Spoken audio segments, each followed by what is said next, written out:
IT for Business l'hebdo avec 01 Business et Technologie, Frédéric Simotel sur BFM Business. Bonjour, bienvenue dans notre émission IT for Business l'hebdo, à la télévision et à la radio sur BFM Business. On va toujours parler d'innovation numérique aujourd'hui. Nous aurons plusieurs invités. Le premier, Gérald Karsanti, il est PDG d'HP France, donc l'occasion de revenir sur les résultats d'HP, puis de voir un peu où va le numéro 1 mondial de l'informatique. Nous aurons ensuite Bernard Dubs, avec qui nous parlerons de l'actualité de la semaine, qui a encore été très riche les jours passés. Un débat sur l'économie numérique. Est-ce que nos gouvernants européens sont-ils perçus comme des pros du numérique? On en parlera avec un baromètre que nous avons fait avec le BVA, avec BVA et Syntec Numérique. Ce sera notre débat tout à l'heure. Et puis, bien sûr, en fin d'émission, coup de pouce et une start-up. Voilà, c'est pendant une heure, c'est sur BFM Business.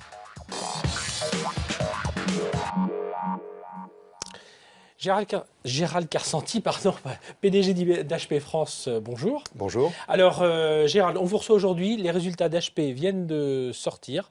Alors, des bons résultats, mais des mauvais, mais il faut expliquer pourquoi. Oui, il faut expliquer pourquoi, parce qu'en fait, il faut, pour bien comprendre les résultats que nous venons d'annoncer, qui sont à la fin du mois d'octobre, nos résultats du 4e trimestre, mais en même temps les résultats annuels, il faut séparer les résultats opérationnels et les éléments exceptionnels. Donc ça nous donne...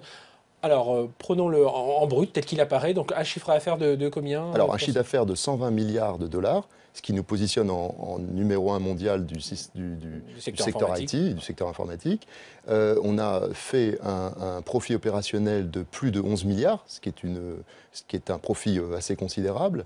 Un cash opérationnel de 10,6 milliards, ce qui est plus que McDonald's, Coca-Cola, FedEx, pour donner quelques références. Les poches sont bien pleines. Les poches sont plutôt, en tout cas, elles ne sont pas vides. Oui. Et nous avons réduit en même temps l'endettement de près de 6 milliards de dollars. Donc en clair, sur le plan opérationnel, sur le plan du fonctionnement, HP va plutôt bien. Et alors, on a suivi l'épisode Autonomie. Donc, c'était une société spécialisée dans la gestion de contenu qui a été rachetée par HP il y a un an et demi maintenant. Et là, ouais. Voilà, c'est là où il y a eu ce souci comptable, on va dire. Voilà, il y a eu deux éléments exceptionnels, on va dire, qui sont venus gréver les résultats opérationnels et donc former une perte. La première, c'est donc la provision pour dépréciation d'actifs suite à l'acquisition d'Autonomie. Alors, comme vous l'avez vu dans la presse, eh bien... Là, on parle en milliards. Hein. On est vraiment... Le rachat, c'était 10 milliards. Enfin, voilà, c'est un peu plus de 10 milliards. Ouais. Nous, on estime que la valeur est probablement 4 à 5 fois inférieure.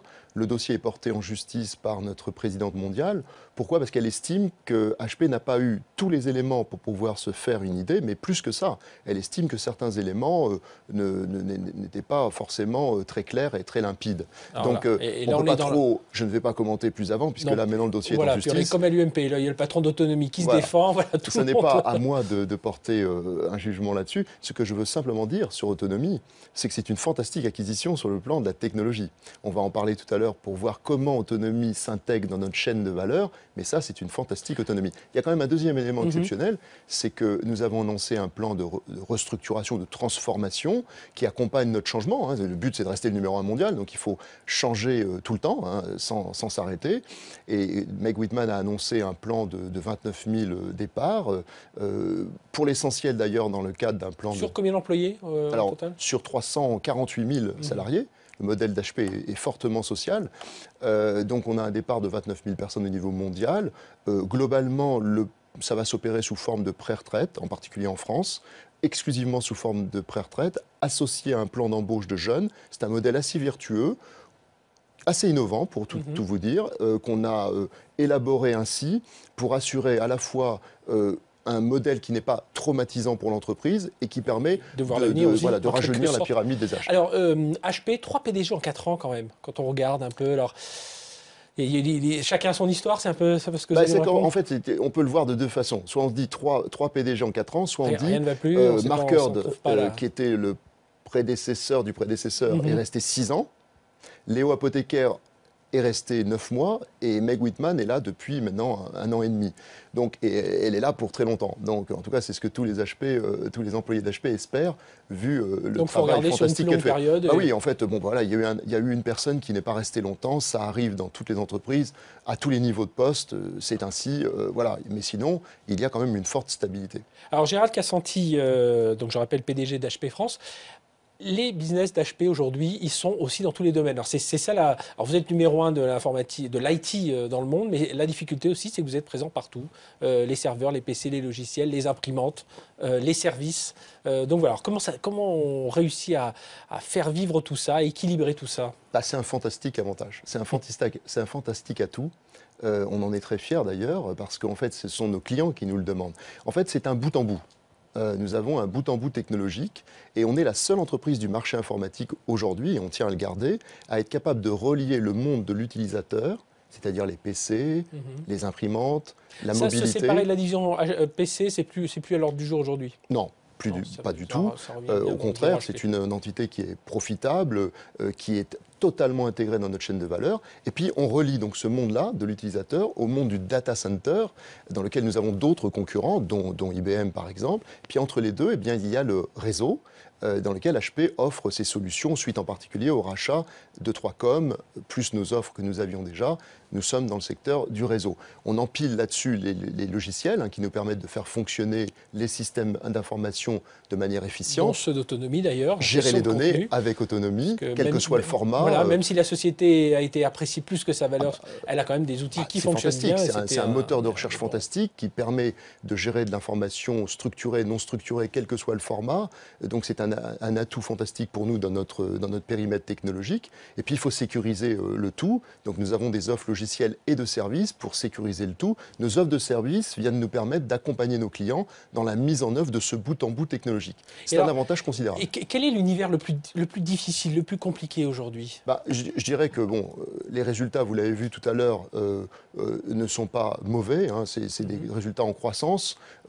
C'est des résultats qui montrent que HP dégage du profit opérationnel, du cash, donc c'est une bonne chose. En même temps, il ne faut pas se raconter d'histoire. L'économie est difficile, la France est en train d'être heurtée un petit peu et de souffrir un peu. Donc là où on voit un ralentissement, je dirais, c'est sur la partie volume, donc sur la partie consommateur. Bien sûr, il y a un ralentissement, mais je dois dire que les résultats de notre division PC et de notre division système d'impression est tout à fait impressionnante en France. Il faut savoir que historiquement... Là, on parle surtout grand public ou grand public entreprise? Là, je confonds les deux, PC, imprimante, grand public, entreprise.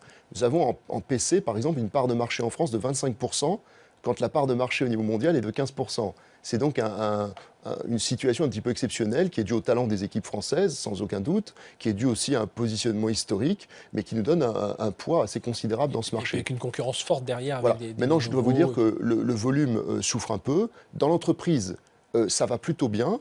Et ça va bien pour une raison essentiellement, c'est que l'activité service, et en particulier la signature de contrats d'infogérance, a été extrêmement florissante ces 18 derniers mois. Je rebondis là-dessus. Sur la partie cloud computing, c'est aussi aujourd'hui l'un des axes de croissance, j'imagine? Bien sûr, puisqu'en fait, notre idée, c'est de relier les 3 axes majeurs de notre stratégie, à savoir flexibiliser les systèmes d'information par des offres de cloud computing, gérer la donnée. Parce que ces clouds, quand ils sont installés, il faut bien mettre la donnée quelque part, mais il faut ensuite la gérer. Donc, d'où notre offre de big data.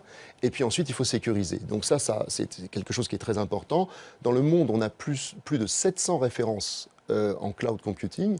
Si je prends en France, nous avons 2 data centers de dernière génération en Isère, l'une à l'île d'Abo près de Lyon, l'autre évidemment à Grenoble, qui est deux de nos centres historiques. Et là, nous avons une 30aine de contrats en mode cloud computing qui tournent et qui sont gérés par HP pour le compte de nos clients. Donc c'est une réalité au quotidien pour HP, le cloud computing. Alors aujourd'hui, on parle beaucoup du numérique, il faudrait pousser plus le numérique. Est-ce que vous estimez, quelles sont les actions que vous entreprenez, par exemple, pour des PME, pour que les PME viennent plus vers le numérique? Alors ça, c'est une bonne question parce que ça nous soucie beaucoup. En fait, on a beaucoup travaillé avec les instances gouvernementales, on a apporté notre contribution, on va dire notre modeste contribution à la réflexion. J'ai eu l'occasion d'ailleurs moi-même de rencontrer avec d'autres présidents de filiales internationales, tous secteurs confondus, Louis Gallois, il n'y a pas très longtemps. Donc j'ai pu voir la dimension du personnage et la qualité de son rapport. Mais plus important, en fait, maintenant, c'est de parler du rapport du pacte qui a été écrit et publié par le gouvernement. Puisque à l'intérieur de ce pacte, eh bien, il y a un chapitre qui est dédié au numérique. Donc nous, HP, eh bien, on pense qu'il faut investir dans l'école. Il faut investir dans l'innovation en aidant la recherche et en faisant en sorte que nos chercheurs restent en France. Et puis nous offrons aux jeunes pousses, aux jeunes entrepreneurs, un programme qui leur permet on leur met à disposition une plateforme, une infrastructure technologique pour les accompagner, en particulier dans les premières années de leur existence. Ça s'appelle Alliance One. Eh bien voilà, le message est passé. Merci Gérald Carsanti d'avoir été avec nous. Vous êtes, je le rappelle, PDG d'HP France. On a pu voir avec vous bien pourquoi et comment HP reste aujourd'hui toujours le numéro 1 mondial du secteur IT. Merci On se retrouve juste après la pause. On va parler de l'actu de la semaine qui est très riche. À tout de suite.